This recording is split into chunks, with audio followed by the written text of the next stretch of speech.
अस्सलाम वालेकुम जी, आपका होस्ट सैयद अहमद जाद आपकी खिदमत में हमारा यूट्यूब और फेसबुक चैनल यह है पाकिस्तान देख रहे हैं। लाखों करोड़ों दुरूद हज़रत मोहम्मद मुस्तफ़ा सल्लल्लाहु अलैहि वसल्लम और आले मोहम्मद पर। स्वीडन के अंदर आप जानते हैं सुबह नौज़ बिल्ला एक बड़ा अफसोसनाक वाक़या पेश आया ईद उल अज़हा का दिन, यानी कि जिस दिन ईद की नमाज अदा की जा रही थी, एक मलोन शख्स, एक हबीज़ शख्स, उसके लिए अल्फाज जितने अल्फाज की अदा कीजिए बड़े कम है कि उसने कुरान पाक की आके जो है वो जिस तरह एक बहरूमती की सुमा नौज़बिल्ला। मैं उस बातों को रिपीट नहीं करना चाहता, तो मैंने इसके ऊपर विलाग किया और मैंने पूरी दुनिया का मंजरनामा इस पर बताया कि पूरी दुनिया किस तरह इस वक्त सरापा एहतजाज है। तरक्की की मैंने बात की आपके साथ, ईरान की बात की, इराक़ की बात की, मलेशिया की बात, जिधर जिधर मुसलमान बस रहे हैं, यूरोप ममालिक के अंदर अगर बात की जाए तो पूरी तरह से इसका जो है वो सदेबाब करने के लिए बातें की गई। सफारत खानों के अमले को वापस बुला लिया गया। मगर मैंने पाकिस्तान के मतलब की बात कही कि एक छोटा सा जो है वो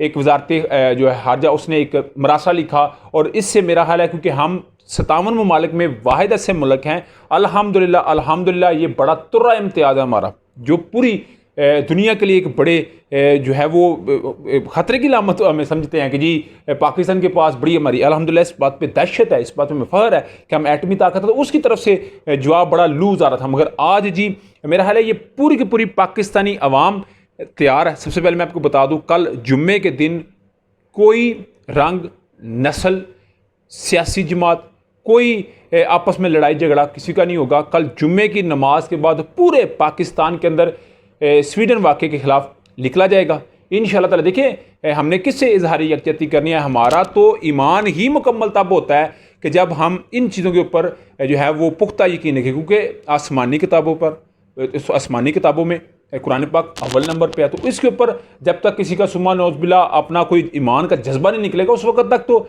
बात नहीं निकल सकती। और जब तक तुम अपने वालदैन से बढ़ के सबसे करीबी चीज़ को जो है वो कुर्बान नहीं करते नबी पाक सल्लल्लाहु अलैहि वसल्लम की ज़ात तक, तो तुम्हारा ईमान उस वक्त तक भी मुकम्मल नहीं है। तो जी आज भरपूर तरीके से जो है वो आज इसकी मज़म्मत की गई है और प्रॉपर तरीके से एक पैगाम दिया गया, पूरी कौम की जानब से पैगाम दिया गया है कि बस अगर अब किया तो फिर हमसे गिला नहीं करना।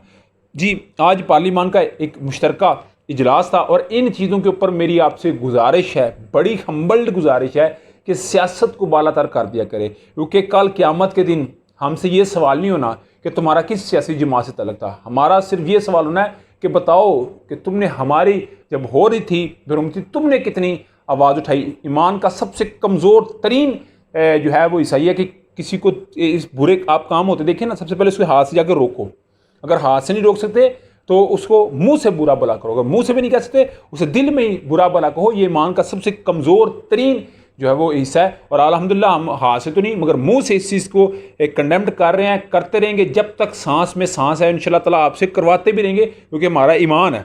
तो आज ही हमारी जान रसूल पाक सल्लल्लाहु अलैहि वसल्लम और कुरान की हुर्मत पर कुर्बान जवाब देना जानते हैं। वज़ीर-ए-आज़म पाकिस्तान ने स्वीडन में कुरान पाक की बेरहमती करने वाले शख्स को निशान इबरत बनाने जाए आइंदा किसी ने ऐसी मज़मूम हरकत की तो हमसे गिला ना करना, हमसे कोई गिला ना करना कि देखिए जी आप हमसे लेके खाते हो, हमें बातें कर रहे हैं। ऐसा नहीं होगा, फिर दमादम मस्त कलंदर ही होगा। पार्लियामान के मुश्तरका इजलास से खिताब करते हुए शहबाज शरीफ ने कहा कि कुरान पाक की बेरहमती करने वाले हबीज़ शख्स को इबरत का निशान बनाना चाहिए। ये कुरान पाक की बेरहमती से तकसीम पैदा करना चाहते हैं। उन्होंने कहा कि हबीज़ शख्स को सज़ा दिलवाने के लिए सफारती और कानूनी चाराजोई को करना होगी, जिसके लिए हमें और फिर आलम इस्लाम को मुत्तहद होकर आवाज़ बुलंद करना होगी। वज़ीर-ए-आज़म पाकिस्तान ने मज़ीद कहा कि स्वीडन ने इस हबीज़ को कैसे इजाज़त दे दी कि वो ये मज़मूम हरकत करे। ईवान स्वीडन की पुलिस से और इसकी अमले की मजम्मत करता है और हमारी तमाम जानें रसूल पाक सरवर दो आलम सल्लल्लाहु अलैहि वसल्लम और कुरान हकीम की हुर्मत पर जो है वो कुर्बान है।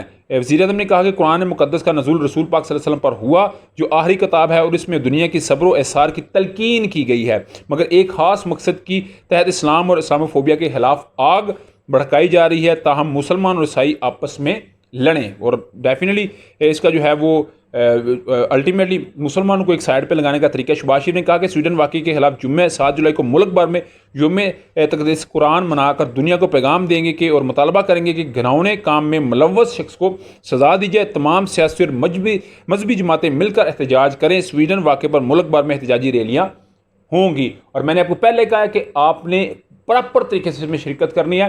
कल आपका भी इस चीज़ पे इम्तिहान है, कहीं कल क़यामत के दिन हमसे यही सवाल ना हो जाए कि हाँ जी तुम बताओ कि तुम्हारा क्या कंट्रीब्यूट था। तो इंशाअल्लाह ताला जी इसके मतलब आपको बताते रहेंगे। और अगर आप समझते हैं कि हमारा चैनल आपको अच्छा लग रहा है, इस तरह की मजीद अपडेट जानना चाहते हैं तो काइंडली चैनल को लाइक कर लें, सब्सक्राइब कर लें, अपने दोस्तों से शेयर कर लें ताकि मजीद इस तरह की वीडियो हम आप तक लेके आएँ। नेक्स्ट वीडियो तक के लिए होस्ट को इजाज़त दीजिए। अल्लाह ताला का हामी नासर। अस्सलामु अलैकुम।